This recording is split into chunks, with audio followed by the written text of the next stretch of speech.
People of the world, welcome to Marketing as a Foreign Language. This the 265th episode of the show. Shout outs to everyone downloading the podcast. We love you and appreciate you.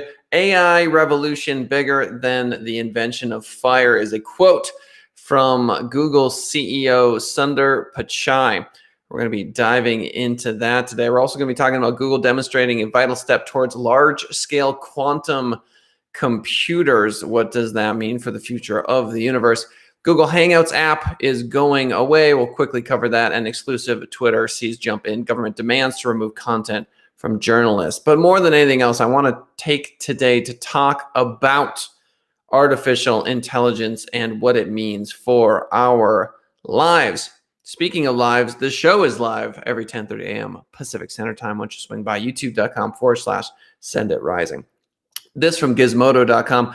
Google CEO still insists AI revolution bigger than the invention of fire.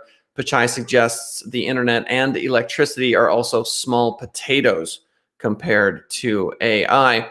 The artificial intelligence revolution is poised to be more profound than the invention of electricity, the internet, and even fire, according to Pichai, who made the comments to BBC media editor Amal Rajan in a podcast interview. Quote, "The progress in artificial intelligence, we are still in very early stages, but I viewed it as the most profound technology that humanity will ever develop and work on. And we have to make sure we do it in a way that we can harness it to society's benefit." So let's think a little bit about the future, shall we? There was an amazing interview with a gentleman in his 90s who was being interviewed about the ecological disaster of modern day farming, of the issues that we currently have with global gas emissions, global warming, etc. And it was fascinating to me because this old man, this wise man, responded to the interviewer by saying, "You have to understand that when I was growing up, we didn't have enough food." So it's easy from any generation's perspective to look at the former generation and go, look at all these problems you caused.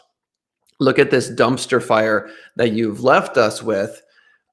They were left with food shortages in their day, and people are going to feed themselves, which is to say, if you go down to Papua New Guinea and you criticize the local folks for cutting down the forest, you go ahead, you spend a night in the jungle in Papua New Guinea, trying to scavenge for wild edibles or kill a boar, right, to cook up in this incredibly damp, humid environment.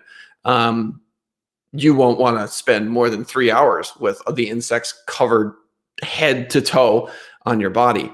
But Kellen, this isn't a solution. I hear you. I understand. What I'm saying is, as we progress, we are going to blunder a lot. And we obviously have to not destroy the earth in the process. And there is an existential crisis we are currently facing with the planet.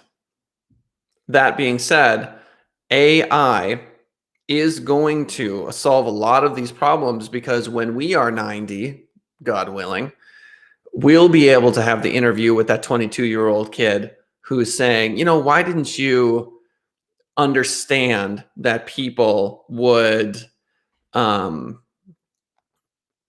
to fight against these waves of AI controlling their life? Like, why didn't you see that coming? And the answer, of course, is, well, we did see it coming, but you don't have to work. There used to be this thing called working that we all used to do. And we did a lot of it, and it was very challenging and stressful. And as you can see, 90% of the population no longer works. And that's because the drones perfectly create food for us. They build shelters. They've designed the entire infrastructure of our society. We use AI technology to maximize human happiness and the happiness of all beings on the planet. And then, they will say things like, yeah, but we don't have the control over it that we want. You've created a nightmare and this and that and the other thing. And this is just the nature of, generational change. Now, I'm not saying that we won't end up in the matrix, and I'm not saying that we shouldn't be incredibly cognizant of how we move forward. One of the real world examples that I've noticed is when we're working with a client and they have a Google My Business profile, the AI will go in and continually shut down that profile. And it would appear that the folks that we're talking to at Google can't control it. Now, they're not senior level AI engineers. These are folks who are chatting with local businesses. I understand that, but there is a power dynamic here where the AI kind of runs, and if it's like 95% effective, 98% effective, that's good enough for Google because it's incredibly effective and cost effective. But when it spits out something that is wrong, only the highest level AI engineers are able to go in and make tweaks and have it relearn. And it's impossible to know exactly how it's going to learn. It's like having a baby. It's like having a child. So when it comes to healthcare, we can use AI to destroy cancer cells. Using AI, we may be able to solve some of the viral issues that we've never been able to solve before because they are simply too complicated. And when we look at the analogies of the Eastern game Go and chess, we see that the limits of human intelligence are bafflingly apparent, which is to say that it is clearly true that a chess computer will destroy even the best chess player on planet Earth. So hands down, they can choose how they win. They're so good. There are things called computer lines in chess where chess commentators on YouTube will say, we hate computers because they always come up with these absurd computer lines. And when you realize what the computer's doing, a human simply does not see it, simply does not perceive it. And so if we're looking at things like eradicating HIV, there are complexities to viral reproduction that a computer would be able to do, whereas humans simply will not be able to do it. And so in the future, we may find ourselves terraforming Mars, terraforming the moon, but through AI, through sending plants on drones. I mean, they would be space drones, but you understand the general idea there. So when it comes to artificial intelligence, I think it's going to be it's going to be what Pichai says. I think he's right. Ultimately, I agree with him in his sentiment that the AI revolution is bigger than the invention of fire. And it is wild that we live in this particular time. Back to the article link in the description, quote, "But I expect it to play a foundational role pretty much across every aspect of our lives, be it healthcare, education, how we manufacture things, and how we consume information." When it comes to education, I can tell you firsthand that there is nothing more frustrating than being a teacher with 30 students in front of you and knowing that what you're saying is relevant to 70% of them. There are 20% that are incredibly bored because they already know it. There's 10% that have no idea what you're talking about, and those ratios obviously change with everything that you say. And then you break them all up, and then you individually go to these students that need the most attention. And it is at best a prehistoric education model, which is to say, if you have artificial intelligence that is constantly with every interaction it has with the student, measuring where that student is along a spectrum of understanding, calculus, Spanish, it really doesn't matter, reading, literature, you have a teacher that is far better than any human teacher could possibly be. So taking the chess analogy further, there is an AI educator that is better than any human educator. It will get you to the desired result faster. It will be able to pick up on cheating faster. It will, looking at using facial recognition, it will realize where the student is in terms of sleepiness, whether the student's mind is wandering. I mean, there are levels to this that are so unfathomably beautiful and also terrifying that we're going to have to reckon with as we push forward. We really do live in the last remaining years of what I refer to as just sort of prehistoric Stone Age nonsense. The fact that we are born at the dawn of the internet is truly wild, because as I've mentioned before on the show, we are going to be the generation where 400,000 years from now, we will be the folks that the great times a million grandchildren will look at as kind of that first generation. There are very few people that are like 67. Well, that's not true. There are folks in their 60s and 70s now that are putting a lot on Facebook, but really a generation, 2 generations, 3 generations ago, there just wasn't a lot of media. And I do believe that we're going to be able to hold on to all of this data via the internet. And as we move forward, we will be seen as the folks speaking Old English. For example, if I'm talking to someone 10,000 years from now, hi, by the way, how are you? The way I talk will just sound absolutely absurd. The things I'm talking about will be absolutely absurd, but they will be held up with reverence as being the foundation. We've got all of these religious texts, which are the closest thing we can come to life 2,000 years ago, is through reading these and understanding where people were at. And as AI progresses, yes, I do believe that we are going to be able to create a more utopian society. I think films like The Matrix and Terminator and these sorts of things are culturally important, because at the end of the day, we do need to avoid ridiculous pitfalls. And of course, if you're watching this from some dystopian nightmare future where robots have taken over and humans are enslaved, then I'm very sorry that is your current predicament, and I hope that changes soon. Back to the article. Whether you agree with Pichai or not, it's obvious that he's right about one thing: whatever happens with AI needs to be for society's benefit. But again, Pichai never defines what he's talking about. Would the invention of the atomic bomb be viewed as something for society's benefit? The people who worked on the Manhattan Project may have been ethically conflicted about it, but they rationalized their work by recognizing what would happen if the Nazis built nuclear weapons first. Here's a quote from Pichai. I definitely think there will be a competitive aspect to it. There will be national security aspects to it, and those are all important questions. For me, I think if we can use AI to stop killing each other, it would be incredibly beneficial. Many people kill each other over resources.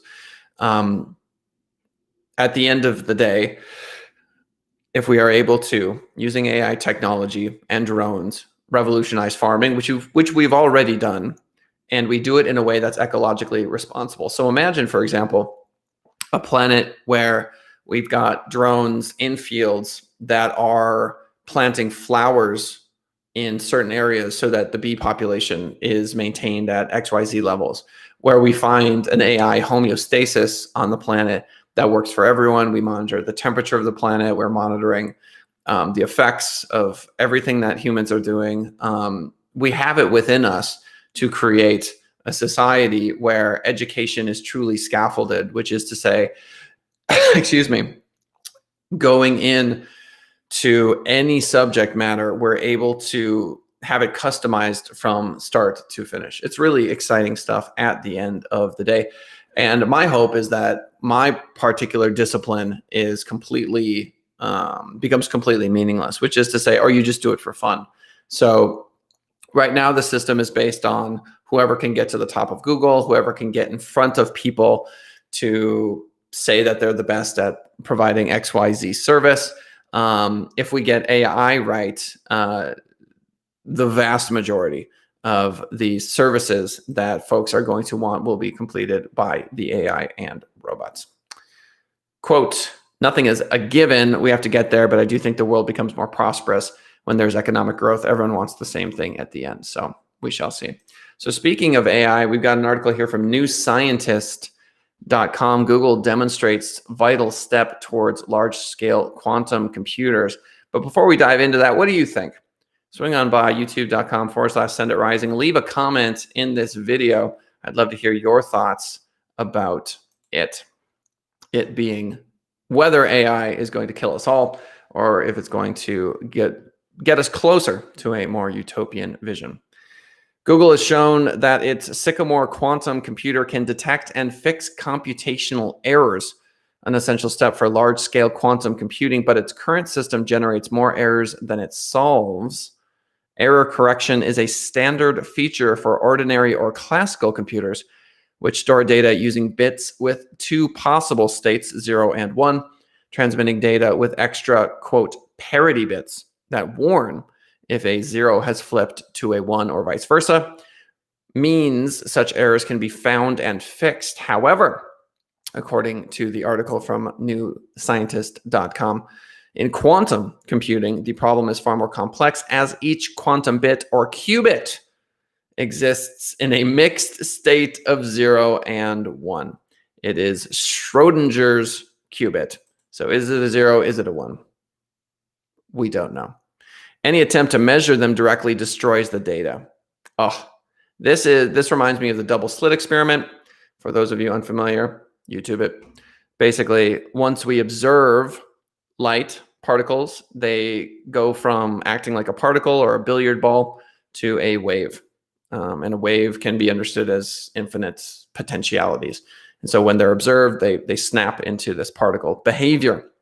Now, what's interesting about observation is there is a very comprehensive study where they literally had people think about a Buddha that was sitting on top of a double slit experiment. And they were trying to find the correlation of people thinking about this Buddha and whether or not the waveform collapses into a particle.